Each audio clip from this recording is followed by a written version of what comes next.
देश के जनजी अब वोट चोरी से लोकतंत्र की रक्षा करेंगे, किस तरह से इसको देखेंगे? देखिए, लोकसभा चली, राज्यसभा चली, तभी वो विषय लाए।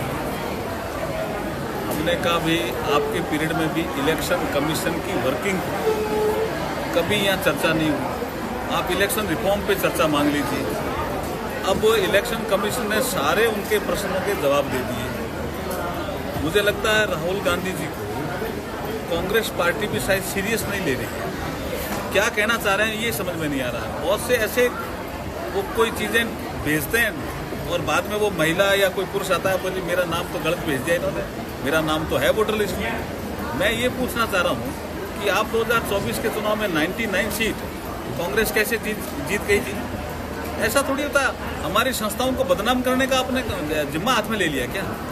भारत की जो ये चुनाव आयोग जैसी संस्था है, जिस संस्था ने 1952 से चुनाव कराए हैं, इतनी बड़ी एक्सरसाइज होती है। मैं तो खुद ही चुनाव करने वाला भी रहा हूँ, चुनाव लड़ने वाला भी रहा हूँ। ऐसा होता है क्या? ये अनाप शनाप निराधार आरोप लगा करके चुनाव आयोग को बदनाम कर रहे हैं। वो देश की जनता देख रही है। आने वाले चुनाव में और विशेष करके बिहार के चुनाव में उनको सबक सीखे। उन्होंने ट्वीट के माध्यम से यह भी कहा कि अब इलेक्शन कमीशन को वोट चोरों को बचाना नहीं चाहिए, उसको छोड़ देना चाहिए। मैं यही तो कह रहा हूँ कि आरोप ही सारे निराधार लगा रहे हैं और भारत की संस्थाओं को बदनाम करने का ये दुष्कर्म कर रहे हैं। मैं तो ये कह रहा हूँ। संविधान बचाओ और वोट चोरों की क्या फर्क पड़ेगा बिहार चुनाव में? संविधान इमरजेंसी के समय शासन में कौन थे? 42nd अमेंडमेंट कौन लाया? संविधान को कैसे बदला, कैसे कुचला, कैसे तोड़ा, कैसे मरोड़ा?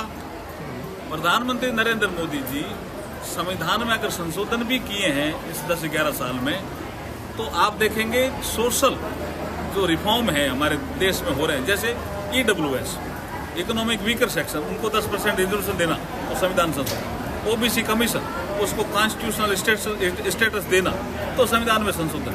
इस कारण से संविधान में संशोधन किए और इन्होंने संविधान संशोधन किए कांग्रेस के जमाने में, जब इंदिरा जी शासन में थी, विशेष करके अपना पद बचाने के लिए। ये इलाहाबाद में हम बैठे, यहीं से एक न्यायालय का निर्णय आया था और कहा कि ये कैसे निर्णय आ गया और उससे इमरजेंसी लगा दी। तो संविधान का गला किसने घोटा? संविधान को तोड़ा और मरोड़ा किसने? कांग्रेस ने। एक आखिरी प्रश्न, उन्होंने ये आरोप लगाया कि चुनाव का चौकीदार जागता रहा और चोरी को देखता रहा। इस तरह की भाषावली किस तरह से इसको देख रहे हैं कांग्रेस? ये देखिए, लोकतंत्र में भाषा तो शालीन होनी चाहिए। वो मात खा चुके हैं, वो मात खा चुके हैं। 2019 में ऐसी ही उनकी एक भाषा थी जिसमें वो मात खा चुके हैं। देश के जनजी अब वोट चोरी से लोकतंत्र की रक्षा करेंगे, किस तरह से इसको देखेंगे? देखिए, लोकसभा चली, राज्यसभा चली, तभी वो विषय लाए।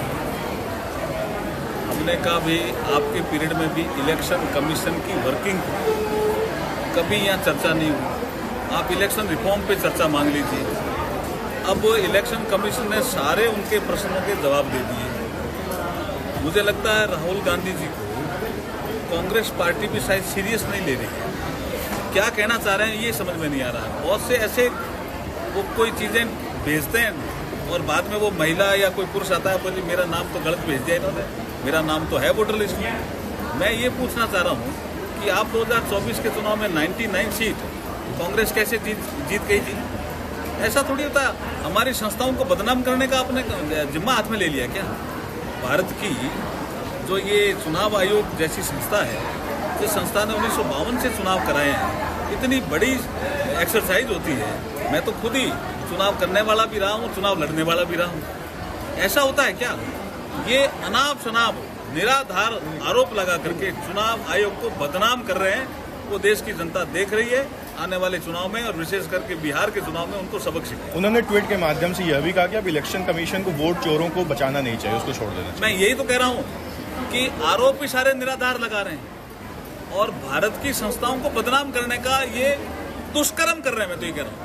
संविधान बचाओ और वोट चोरों की क्या फर्क पड़ेगा बिहार चुनाव में? संविधान इमरजेंसी के समय शासन में कौन थे? 42nd अमेंडमेंट कौन लाया? संविधान को कैसे बदला, कैसे कुचला, कैसे तोड़ा, कैसे मरोड़ा? प्रधानमंत्री नरेंद्र मोदी जी संविधान में अगर संशोधन भी किए हैं इस 10-11 साल में, तो आप देखेंगे सोशल जो रिफॉर्म है हमारे देश में हो रहे हैं, जैसे EWS इकोनॉमिक वीकर सेक्शन, उनको 10% रिजर्वेशन देना तो संविधान संशोधन।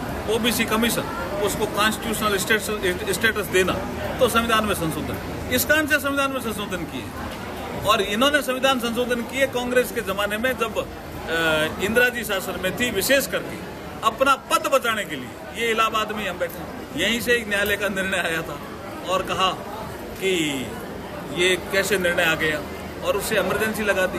तो संविधान का गला किसने घोटा? संविधान को तोड़ा और मरोड़ा किसने? कांग्रेस ने। एक आखिरी प्रश्न, उन्होंने ये आरोप लगाया कि चुनाव का चौकीदार जागता रहा और चोरी को देखता रहा। इस तरह की भाषावली किस तरह से इसको देख रहे हैं कांग्रेस? ये देखिए, लोकतंत्र में भाषा तो शालीन होनी चाहिए। वो मात खा चुके हैं, वो मात खा चुके हैं। 2019 में ऐसी ही उनकी एक भाषा थी जिसमें वो मात खा चुके हैं।